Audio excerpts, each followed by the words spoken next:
بسم اللہ الرحمن الرحیم۔ سامعین ذی وقار، آج کی اس ویڈیو میں ہم انشاءاللہ عز و جل نماز کے متعلق 7 اہم اور بنیادی وہ سوالات جو اکثر و بیشتر لوگوں کی طرف سے پوچھے جاتے ہیں ان کے جوابات دینے جا رہا ہوں۔ میری آپ تمام احباب سے ریکویسٹ ہے کہ آپ اس ویڈیو کو لاسٹ تک لازمی سماعت فرمائیں۔ اس کی وجہ یہ ہے کہ اگر آپ نے اس ویڈیو کو مکمل دیکھ لیا تو انشاءاللہ عز و جل آپ کے کافی سارے مسائل نماز کے متعلق حل ہو جائیں گے۔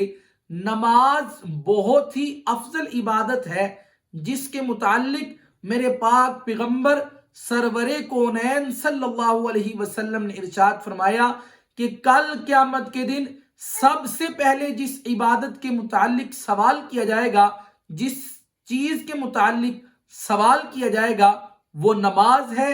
اگر نماز کامل اور مکمل نکل آئی تو باقی اعمال بھی کامل اور مکمل نکلیں گے۔ اگر نماز میں بندہ خسارہ اٹھانے والا ہوا تو باقی اعمال میں بھی خسارہ اٹھانے والا ہوگا۔ بہرحال آج کی اس ویڈیو کا آغاز کرتے ہیں۔ سب سے پہلے یہ سوال کیا جاتا ہے کہ اگر کوئی بندہ نماز وتر ادا کر رہا تھا، اس نے دعائے قنوت نہیں پڑھی اور ویسے ہی رکوع میں چلا گیا تو اب اس کے لیے کیا؟ تو توجہ کے ساتھ ذہن نشین فرما لیجیے کہ نماز وتر میں دعائے قنوت کا پڑھنا واجب ہے، اور جب کسی واجب کو ترک کر دیا جاتا ہے تو اس پر سجدہ سہو کرنا لازم ہو جاتا ہے۔ اب اس صورت میں رکوع میں چلا گیا ہے وہ آدمی، تو اب رکوع سے واپس آنے کی اس کو ضرورت نہیں ہے۔ اپنی نماز وتر کو کنٹینیو رکھے اور لاسٹ میں سجدہ سہو ادا کر لے۔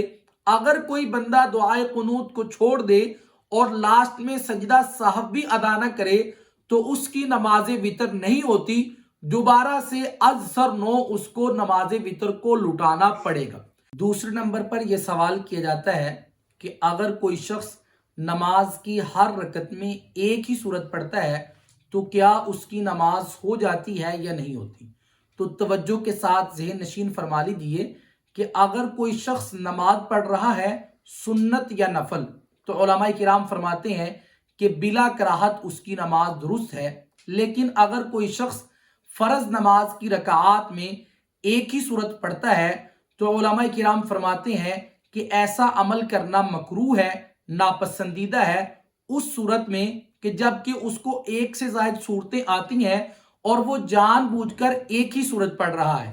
لیکن اگر صرف اس کو ایک ہی صورت آتی ہے تو پھر وہ فرض نماز کی رکعات میں ہر رکعت میں ایک ہی صورت پڑھتا ہے تو اس کے لیے بلا کراہت اس طرح کرنا جائز ہے۔ تو میں یہ کہوں گا کہ ہر فرد کو، مسلمان مرد ہو یا عورت ہو، کم از کم 30ویں پارے کی آخری 10 صورتیں جو بہت ہی آسان ہے اس کو آنی چاہیے، تاکہ اس کی نماز جو ہے وہ ایک خوبصورت انداز میں مکمل ہو سکے، خشوع اور خضوع کے ساتھ وہ نماز کو ادا کر سکے۔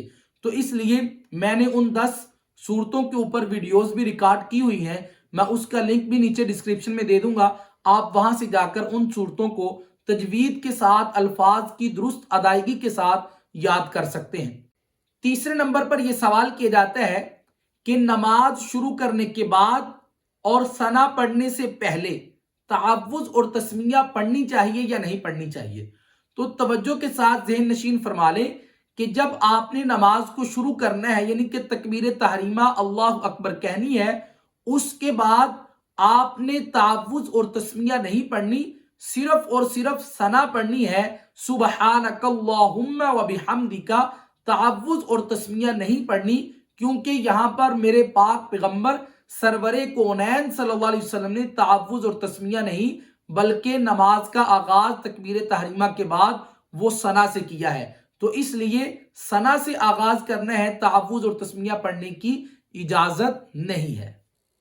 چوتھے نمبر پر سوال یہ کیا جاتا ہے کہ اگر کسی شخص نے عشاء کی رکعات میں سے صرف اور صرف 4 فرض، 2 سنت اور 3 وتر ادا کیے تو کیا اس کی نماز ہو جائے گی یا اس کو 17 رکعات ہی پڑھنا پڑے گی؟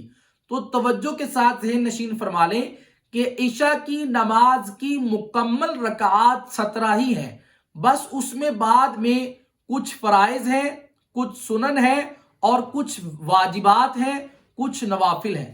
جیسے عشاء کی 17 رکعات میں 4 فرضوں سے پہلے جو سنتیں ہیں 4، یہ سنتیں غیر مؤکدہ ہیں. پھر اس کے بعد 4 فرض ہیں، پھر اس کے بعد 2 سنتیں ہیں اور یہ سنتیں مؤکدہ ہیں. پھر اس کے بعد 2 نفل ہیں، پھر اس کے بعد 3 وتر اور پھر 2 نفل.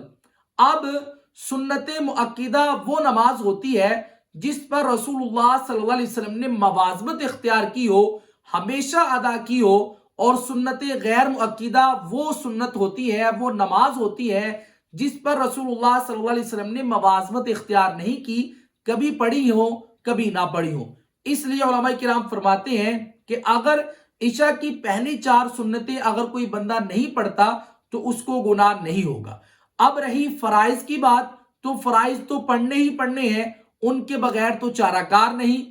پھر اس کے بعد 2 سنتیں، یہ سنت مؤکدہ ہے، ان کا ادا کرنا بھی ضروری ہے. اور اسی طرح 3 وتر وہ واجب ہے، ان کا ادا کرنا بھی ضروری ہے. اور باقی 2 نفل وتروں سے پہلے اور 2 نفل وتروں کے بعد. نفل اس نماز کو کہتے ہیں جس کے ادا کرنے پر ثواب، اور اگر ان کو ادا نہ کیا جائے تو ان پر گناہ کوئی نہیں ہے. لیکن نوافل پڑھنے چاہیے، کیونکہ میرے پاک پیغمبر صلی اللہ علیہ وسلم نے ارشاد فرمایا کہ کل قیامت کے دن جس کے نامہ اعمال میں فرائض میں کمی پائی جائے گی تو اللہ پاک حکم دیں گے کہ اس کے نامہ اعمال میں دیکھو کہ کیا نوافل بھی ہیں، اگر ہیں تو ان نوافل کے ساتھ ان فرائض کی کمی کو پورا کر دو. تو جب ہم پڑھیں گے نہیں تو پھر اس کمی کو کیسے پورا کیا جا سکتا ہے؟ اور جیسے میں اور آپ فرائض ادا کرتے ہیں، اس بات کا مجھے بھی اندازہ ہے اور آپ کو بھی اندازہ ہے. بس اللہ پاک اپنے کرم اور فضل کے ساتھ ہماری نمازوں کو اپنی بارگاہ میں قبول و منظور فرمائے اور اپنی شان کے مطابق ہم سب کو اجر عظیم اس کا عطا فرمائے. نمبر 5 پر یہ سوال کیا جاتا ہے کہ نماز کی نیت کرنے کا کیا طریقہ کار ہے اور فرض اور سنت نماز کی نیت میں کیا فرق ہے؟ تو توجہ کے ساتھ ذہن نشین فرما لیجیے کہ سنت اور فرض نماز کی نیت میں کوئی اتنا زیادہ فرق نہیں ہے. نیت کہتے ہیں اصل دل کے ارادے کا نام نیت ہے.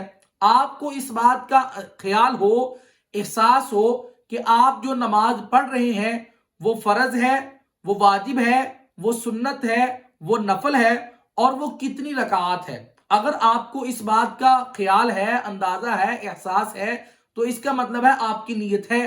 لیکن جو زبان کے ساتھ کہنا ہے، زبان کے ساتھ نیت کرنا ضروری نہیں ہے.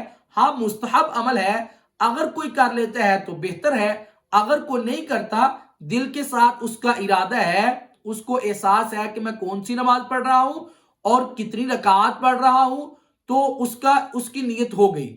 فرض اور سنت کے لیے کوئی الگ سے کوئی لکھی پڑی ہوئی کوئی نیت نہیں ہے کہ جو میں آپ کو بتلا دوں. بس آپ کے دل کا ارادہ ہونا چاہیے، وہی آپ کی نیت ہے. 6 نمبر پر سوال کیا جاتا ہے کہ نماز میں اعوذ باللہ اور بسم اللہ کب کب پڑھنی چاہیے. بہت سارے لوگ ہیں جن کو اس مسئلہ کے بارے میں نہیں پتا، وہ بیچارے ثنا سے پہلے بھی تعوذ تسمیہ پڑھتے رہتے ہیں، تشہد پڑھنے سے پہلے بھی بسم اللہ پڑھتے ہیں، درود شریف پڑھنے سے پہلے بھی بسم اللہ پڑھتے ہیں. تو لہٰذا یہاں پر بسم اللہ پڑھنے کی ضرورت نہیں ہے. توجہ کے ساتھ ذہن نشین فرما لیجیے کہ جب آپ نے نماز کا آغاز کرنا ہے، ہر نماز کی پہلی رکعت میں آپ نے ثنا پڑھنے کے بعد تعوذ بھی پڑھنا ہے اور تسمیہ بھی پڑھنا ہے. اور ہر وہ رکعت جس میں آپ سورۃ الفاتحہ پڑھتے ہیں تو سورۃ الفاتحہ پڑھنے سے پہلے آپ نے تسمیہ پڑھنی ہے، یعنی کہ بسم اللہ پڑھنی ہے. سورۃ الفاتحہ سے پہلے بسم اللہ کا پڑھنا یہ سنت عمل ہے. نمبر 3 پر جب آپ سورۃ الفاتحہ کے بعد جب بھی کوئی سورت شروع سے پڑھ رہے ہیں، مثال کے طور پر آپ نے سورت شروع کی ہے قل هو اللہ احد، تو اب قل هو اللہ احد سے پہلے بسم اللہ پڑھنا یہ مستحب عمل ہے. اگر پڑھ لیا جائے تو ثواب، اگر نہ پڑھیں تو اس پر کوئی گناہ نہیں. 3 چیزیں ہیں، ہر نماز کی پہلی رکعت میں ثنا کے بعد تعوذ اور تسمیہ، اور پھر ہر وہ رکعت جس میں آپ نے سورۃ الفاتحہ پڑھنی ہے اس میں سورۃ الفاتحہ سے پہلے بسم اللہ اور پھر سورۃ الفاتحہ کے بعد جب بھی آپ سورت کو اس کے آغاز سے پڑھیں گے تو تب بھی بسم اللہ پڑھنا مستحب عمل ہے۔ 7ویں نمبر پر یہ سوال کیا جاتا ہے کہ کیا فجر کی نماز جب قضا ہو جائے تو کیا اس نماز کو عصر کی نماز کے ساتھ میں قضا پڑھ سکتا ہوں یا نہیں پڑھ سکتا؟ تو اس کے لیے ایک ضابطہ، ایک اصول یاد رکھیے کہ قضا نماز جب آپ کا دل چاہے، جب آپ کو موقع ملے، آپ قضا نماز پڑھ سکتے ہیں سوائے ان 3 اوقات میں سے۔ سب سے پہلے نمبر پر طلوع آفتاب کا وقت، دوسرے نمبر پر زوال شمس کا وقت، تیسرے نمبر پر غروب آفتاب کا وقت۔ ان 3 اوقات کے علاوہ جب آپ کو موقع ملے آپ اپنی نماز جو آپ کی قضا ہو چکی ہے اس کو پڑھ سکتے ہیں، وہ چاہے آپ فجر کے ساتھ پڑھیں، ظہر کے ساتھ پڑھیں، عصر، مغرب، عشاء کے ساتھ پڑھیں، وہ آپ کو اجازت ہے۔ لیکن صرف ان 3 اوقات میں آپ کو قضا نماز پڑھنے کی اجازت نہیں، قضا کیا کوئی بھی نماز پڑھنے کی آپ کو اجازت نہیں ہے۔ اللہ تبارک و تعالی ہم سب کو نماز کو صحیح طریقے کے ساتھ ادا کرنے کی توفیق عطا فرمائے۔ مجھے امید ہے کہ آج کی اس ویڈیو کے ذریعے سے آپ کے کافی سارے مسائل حل ہوئے ہوں گے۔ اگر آپ کو اس ویڈیو کے ذریعے سے کوئی ہیلپ ملی ہے، آپ کا کوئی مسئلہ حل ہوا ہے تو آپ کمنٹ باکس میں ضرور بتا کر جائیے گا۔ ملتے ہیں نیکسٹ ویڈیو میں، تب تک کے لیے السلام علیکم ورحمۃ اللہ وبرکاتہ۔